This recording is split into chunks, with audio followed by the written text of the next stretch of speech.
এইখনেই হৈছে যোৰহাটৰ বিখ্যাত নৱালী অভাৰব্ৰিজখন। সকলোৱে চাগে দেখি পেলাই গম পাইছে বহুদিন ধৰি কাম চলি আছিলে, যাৰ কাৰণে মানুহবিলাকৰ বহুত অসুবিধা হৈছিলে ইফাল সিফাল যাওঁতে।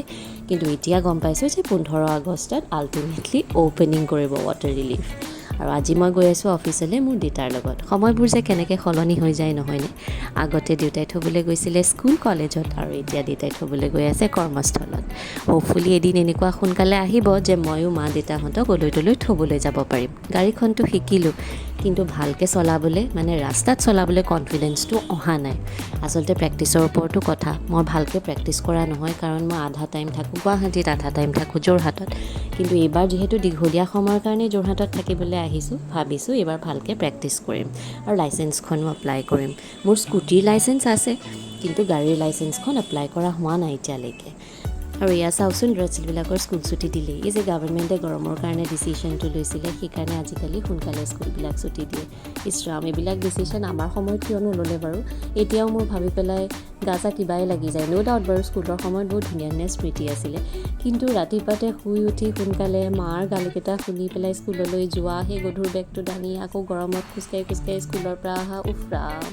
আৰু এইখনেই হৈছে দি আছাম এগ্ৰিকালচাৰ ইউনিভাৰ্চিটি, য'লৈ আমি অফিচৰ কাম লৈ পেলাই বহুত আহিবলগীয়া হয়। আৰু যোৰহাটৰ ভিতৰত এই এৰিয়াটো মোৰ খুব প্ৰিয়। ৰাস্তাটো আহল বহল আৰু চাৰিওফালে যে ইমান ডাঙৰ ডাঙৰ সেউজীয়া গছ, মনটোৱে কিবা ভাল লাগি যায়। আৰু যিহেতু সিফালে অভাৰব্ৰিজখন বনি আছে, চ' প্ৰায়ে মানুহবিলাক এইটো ৰাস্তাই অহা যোৱা কৰে। এইটো ৰাস্তা গৈ কানেক্ট কৰেগৈ সোণাৰী গাঁৱত আৰু জেল ৰোডত। আৰু যোৰহাটখনো আজিকালি গুৱাহাটীৰ দৰেই হৈ পৰিছে। যিফালেই চাওঁ সেইফালেই চব জেগা আণ্ডাৰ কনষ্ট্ৰাকশ্যন। ন' ডাউট বাৰু, আৰু 2 বছৰ 3 বছৰ পাছত জেগাবিলাক ভালকৈ ডেভেলপড হ'ব। এনিৱেজ, মই আজি অফিচৰ পৰা আজৰি হৈ পেলাই গৈ আছোঁ মোৰ খুব ভাল বান্ধৱী এজনীৰ ঘৰলৈ। ৰিজনটোও কিন্তু খুব স্পেচিয়েল দেই। তাইৰ লগত মোৰ ফ্ৰেণ্ডশ্বিপ আজি প্ৰায় 18 বছৰমান পূৰণ হ'ল। তাই মোৰ কাৰণে খুব স্পেচিয়েল, আৰু এই স্পেচিয়েল গিফ্টটো তাইৰ কাৰণেই লৈ গৈ আছোঁ। কেলেনো স্পেচিয়েল গিফ্টটো লৈ গৈ আছোঁ সেইটো জানিবলৈ আপোনালোকে কিন্তু ব্লগটো শেষলৈকে চাব।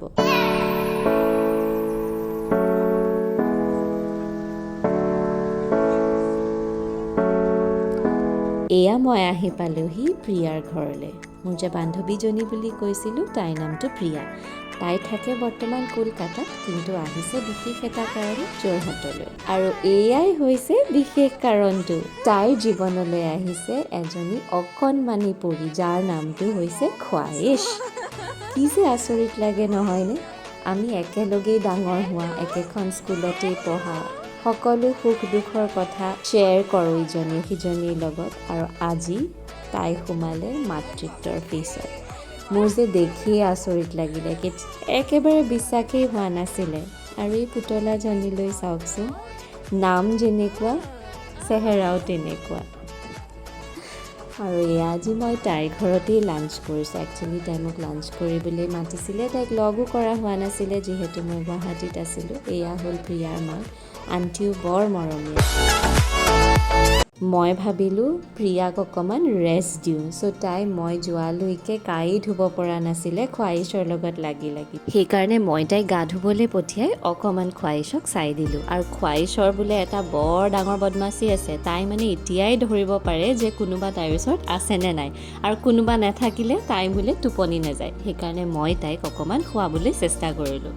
মা আৰু আইতাই সৰু থাকোঁতে মোক আৰু ভণ্টিক যিকেইটা গান গুণগুণাই পেলাই শুৱাইছিলে, সেইকেইটা গান আজি পুনৰ ময়ো গুণগুণালোঁ। মনটো যে ইমান ভাল লাগিলে।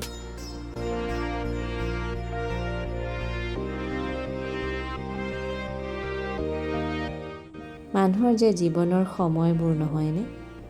এই সময়টো তাইৰ জীৱনত যে ইমান সোনকালে আহিব, একচুৱেলি সোনকালে অহা নাই, কিন্তু যিহেতু মই বৰ্তমানলৈকে সেইটো ফেজত ভৰি দিয়া নাই, হয়তো সেইকাৰণে সেই ফিলিংটো মোৰ কাৰণে আৰু বেছি ডাঙৰ আৰু বেছি অদ্ভুত।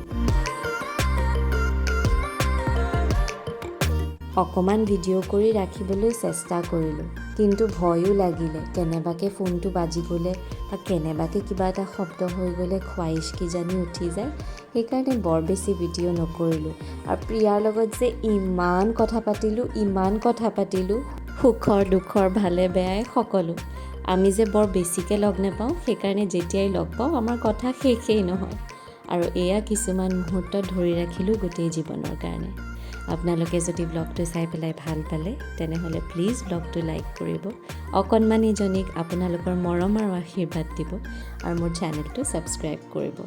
আকৌ পুনৰ লগ পাম আন এটি ভিডিঅ'ত অতি সোনকালে। তেতিয়ালৈকে টেক কেয়াৰ, বাই বাই।